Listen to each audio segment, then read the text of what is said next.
students, I welcome you in the new chapter of history from trade to territory, the establishment of British Empire in India.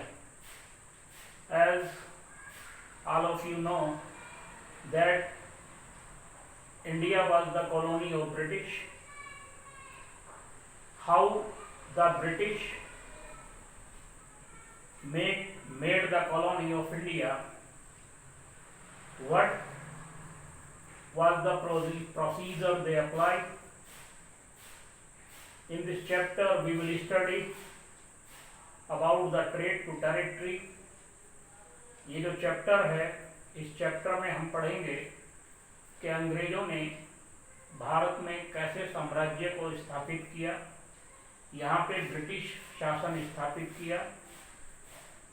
जो अंग्रेज थे, British थे, वो India में व्यापार करने के लिए आए थे और एक व्यापारिक कंपनी जिसका नाम था ईस्ट इंडिया कंपनी, उसने कैसे भारत में धीरे धीरे सत्ता हथियानी शुरू की और धीरे धीरे एक एक छोटे छोटे राज्य को जीतते हुए पूरे संपूर्ण भारत पर कब्जा कर लिया और भारत पर शासन किया। लगभग 200 साल हम अंग्रेजों के गुलाम रहे। तो इस चैप्टर में हम पढ़ेंगे battle of Plassey, battle of Buxar, मराठाओं से युद्ध एंड लॉर्ड डलहौजी की जो पॉलिसी थी उस बारे में पढ़ेंगे। तो शुरुआत करते हैं 1707 में औरंगजेब की 1707 में जब औरंगजेब की डेथ हुई, 1707 तक औरंगजेब का, यानी कि औरंगजेब एक पावरफुल शासक था, last powerful emperor, last powerful king था, एम्परर था औरंगजेब। उसकी जब डेथ हुई 1707 में, तो फिर दिल्ली में कोई औरंगजेब जैसा प्रभावशाली शासक हुआ नहीं और जो दिल्ली से बहुत दूर दूर के राज्य थे जैसे बंगाल, मराठा, ये इन्होंने और दक्षिण के राज्य, इन्होंने अपने आप को स्वतंत्र घोषित कर दिया। जो सूबेदार थे उन्होंने अपने आप को स्वतंत्र घोषित कर दिया। इन्होंने अलग अलग क्षेत्रों में अलग अलग अपनी सरकारें बना ली और इस तरीके से भारत जो था वो अब उतना पावरफुल नहीं था।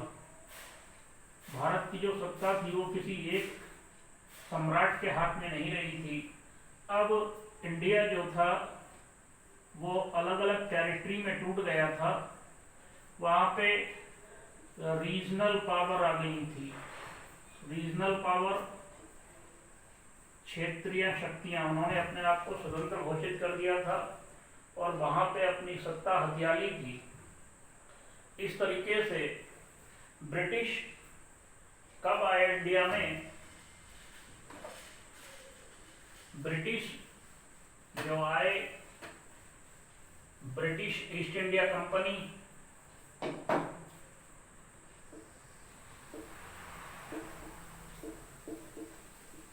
ब्रिटिश ईस्ट इंडिया कंपनी, ये बनी 1600 में और इनको परमिशन दी थी क्वीन एलिजाबेथ फर्स्ट ने। एक चार्टर बनाया गया था। चार्टर मीन्स स्मॉल कॉन्स्टिट्यूशन, और ईस्ट इंडिया कंपनी को राइट दे दिए गए थे ईस्ट में बिजनेस करने के। इसका मतलब क्या था कि और कोई कंपनी से, इंग्लैंड की किसी और कंपनी से ईस्ट इंडिया कंपनी को कंपटीशन नहीं करना था। ईस्ट इंडिया कंपनी जो बनी थी वो ट्रेड के लिए बनी थी। ट्रेड मीन्स व्यापार। ये करते क्या थे कि जो इंडियन ओशियन था उसके थ्रू ये होकर जाते थे अफ्रीका कंटिनेंट में। अब इंडिया आए तो ये ईस्ट के देशों में सस्ता सामान खरीदते थे, वहां फिर शिप में ले जा करके शिप में सेल करते थे और वहां ले जाकर क्या करते थे, यूरोप के देशों में या इंग्लैंड में जाकर उसको हाई रेट पे बेचते थे। इस तरीके से ये जो ईस्ट इंडिया कंपनी थी ये प्रॉफिट कमाती थी। इनका शुरू में एक ही उद्देश्य था, एक ही टारगेट था, अर्न प्रॉफिट।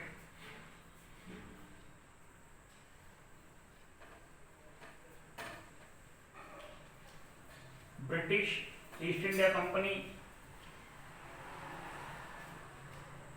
इंडिया में आई, उससे पहले इंडिया में पोर्टुगीज आ गए थे। पोर्टुगीज माने पुर्तगाल के रहने वाले लोग। पोर्टुगीज के रहने वाले लोग ये लोग आ गए थे इंडिया। क्यों? क्योंकि 1498 में वास्को द गामा ने इंडिया का रूट ढूंढ लिया था, इंडिया आने का सी रूट ढूंढ लिया था। इसके थ्रू पोर्टुगीज कंपनी इंडिया गई थी। इससे पहले पोर्टुगीज थे, फिर डच आए, उसके बाद फ्रेंच आए। पोर्टुगीज का मतलब पुर्तगाल के रहने वाले लोग, डच माने नीदरलैंड या हॉलैंड के लोगों को डच कहते हैं, और फ्रेंच माने फ्रांस। फ्रांस से जो लोग बिलोंग करते हैं वो फ्रेंच कहलाते हैं। तो ब्रिटिश से पहले पोर्टुगीज थे, डच थे और फ्रेंच थे, और उस टाइम डेन थोड़ा बाद में आए थे। डेन मीन्स डेनमार्क के लोग। इतनी सारी कंपनी थी और उसके बाद आए ब्रिटिश। ये लोग, ये 5 कंपनियां, इतनी कंपनी थी इंडिया में जो बिजनेस करने के लिए आए, ये व्यापार करते थे। और व्यापार किस चीज का करते थे समझिएगा।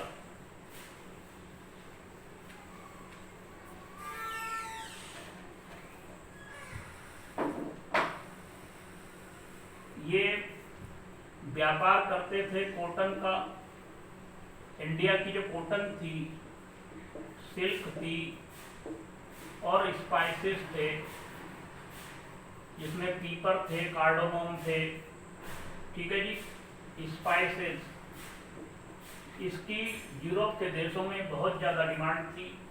यहाँ से ये लोग खरीदते थे और अपने अपने देश में जाकर, इंग्लैंड में जाकर के, अपने यूरोप के देशों में जाकर के उसको हाई रेट पे बेचते थे और प्रॉफिट कमाते थे। लेकिन एक प्रॉब्लम आ गई थी।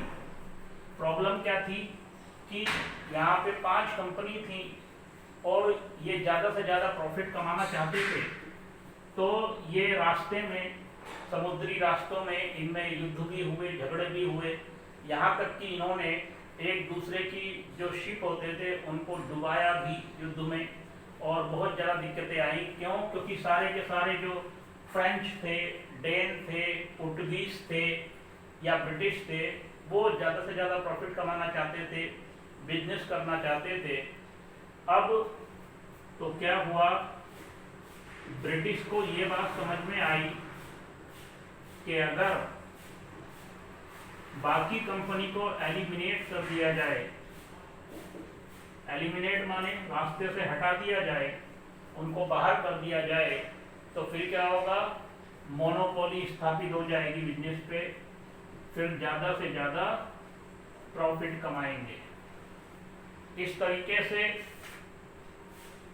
इन्होंने बिजनेस करना शुरू किया। सबसे पहले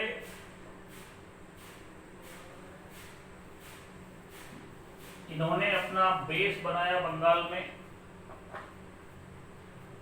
ये पहले बंगाल पहुंचे। बंगाल में 1651 में इन्होंने अपनी पहली फैक्ट्री लगाई थी अंग्रेजों ने, हुगली रिवर के किनारे।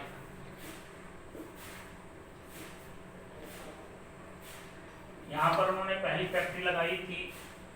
धीरे धीरे इन्होंने सत्ता हथियाने के लिए फिर मुगल जो ऑफिसर थे, मुगल ऑफिसर जो यहाँ पे थे, उनको क्या किया, ब्राइब दी।